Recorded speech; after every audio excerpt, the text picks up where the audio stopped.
दैनिक रुड़की आपको पता है, रुड़की के सिंचाई विभाग के कार्यालय पर हम खड़े हैं। यहाँ पर आपको हम बता दें कि यहाँ पर जो सिंचाई विभाग के प्रांतीय विभाग के जो कर्मचारी महासंघ के पदाधिकारी व कार्यकर्ता हैं वो यहाँ पर धरने पर बैठे हैं। उनसे जान लेते हैं उनकी क्या मांगे हैं और क्या वो किस लिए यहाँ पर धरने पर बैठे हैं।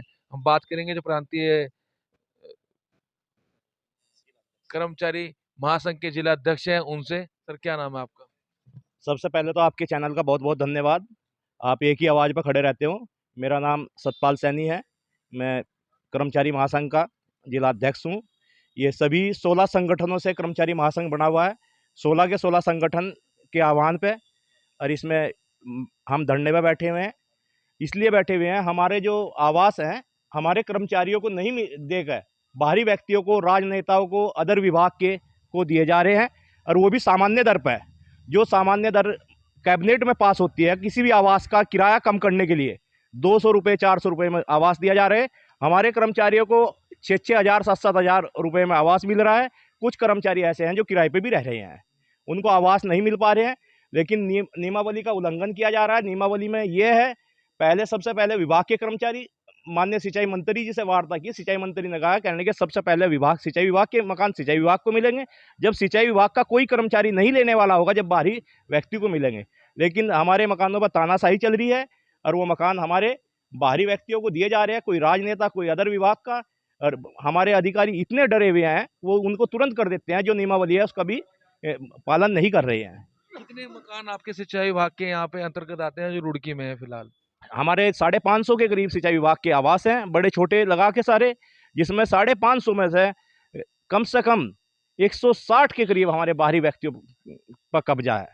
तो आज ही आपको इस चीज की याद आई? इससे पहले भी आपने मुद्दे उठाए? पहले भी हमने आवाज उठाई है, लेकिन जो आवास बाहरी व्यक्तियों पर गए हुए हैं उन आवासों में हमारा कोई, बीच में हमारे अधिकारी कर्मचारी कम रह गए थे, जिनके पहाड़ों में ट्रांसफर हो गए थे। ये एक्ट की वजह से, दुर्गम और सुगम के एक्ट में हमारे कर्मचारी यहाँ से आवास छोड़ कर चले गए थे। अब जो उनका कार्यकाल पूरा हो गया दुर्गम का, वो लौट के वापसी आ रहे हैं दुर्गम की सेवा करने के बाद।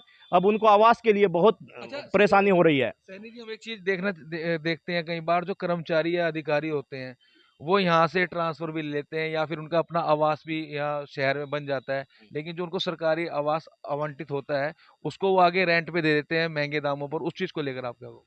ऐसा है, हमारे कर्मचारी अधिकारी कोई भी रेंट पे मकान नहीं देता। किसी की बेटी रह रही है, किसी की बहन रह रही है, सबके रिश्तेदार ही रह रहे हैं। ऐसे रेंट पे हमारे कर्मचारी कोई आवास नहीं दे रहे हैं। ऐसा है जैसे किसी की बहन और या बेटी परिवार का ही सदस्य रह रहा है, बाकी किसी को वो बाजारी दर का वाला हिसाब नहीं है। हाँ, किराए पर दे रखा है कोई भी हमारे विभाग का अधिकारी कर्मचारी इस तरीके से। आपने बताया कैबिनेट में इनका जो है जो रेंट है वो पास होता है, जो बड़ी कोठी है उनका क्या रेंट रहता है आप? बड़ी कोठी जो है उनका वैसे जो रेंट है कर्मचारियों के लिए, उनका जो एचआरए है उसका 10% कटता है, जितनी उनकी बेसिक होती है। बाकी उसका जो मेंटेनेंस, मान लो सामान्य दर जो होता है 800 रुपये होता है, लेकिन बड़ी कोठी हो गया 800 रुपये में ही। क्यों? किसी भी बाहरी व्यक्ति जो राजनेता हो उनका कोई आचार्य नहीं होता है। अच्छा, तो अब आप ये इनको खाली कराने की मांग के लिए बैठे हैं? हमारी मांग ये है, जो हमारे कर्मचारियों के आवास है वो आवास उनको दिए जाए। जो आवास अधिकारियों के हैं खाली करा के हमारे अधिकारी भी बाहर है उनको भी दिए जाए, लेकिन आगे ये प्रथा बंद करी जाए। और जो आवास हमारा विभाग का कोई भी कर्मचारी नहीं ले रहा उसको जर्जर होने की वजह, और विभाग की नियमावली के अनुसार सारी प्रक्रिया करने के बाद 3 विज्ञप्ति निकालने के बाद, 3 विज्ञप्ति का नियम यह है, 3 विज्ञप्ति में जो हमारा विभाग का कर्मचारी नहीं लेगा तो वो फिर बाहरी व्यक्ति को दे दिया जाए, और लेकिन बाजारी दर पर दिया जाए, सामान्य दर पर न दिया जाए। ये हमारे लिए बहुत शर्म की बात है। हम उसका 10,000 रुपये किराया दे रहे, बाहरी व्यक्ति 800 या 700 रुपये में उस मकान में रह रहा है। तो आज यहाँ पर जो आपके जो धरने पे बैठे हैं, कितने कर्मचारी धरने पे बैठे हैं? धरने में हमारे 2 कर्मचारी बैठे हैं और बाकी कर्मचारी हमारे ऑफिस में अपना कार्य कर रहे हैं और बीच बीच में आते हैं, सहयोग करते हैं। अब हमारा लंच टाइम चल रहा है, लंच में हमारे भोजन के टाइम पे हमारे कर्मचारी इनके पास बैठे हुए, बाकी नहीं तो हमारा ऑफिस का 2-2 कर्मचारियों से हमारा धरना चलेगा।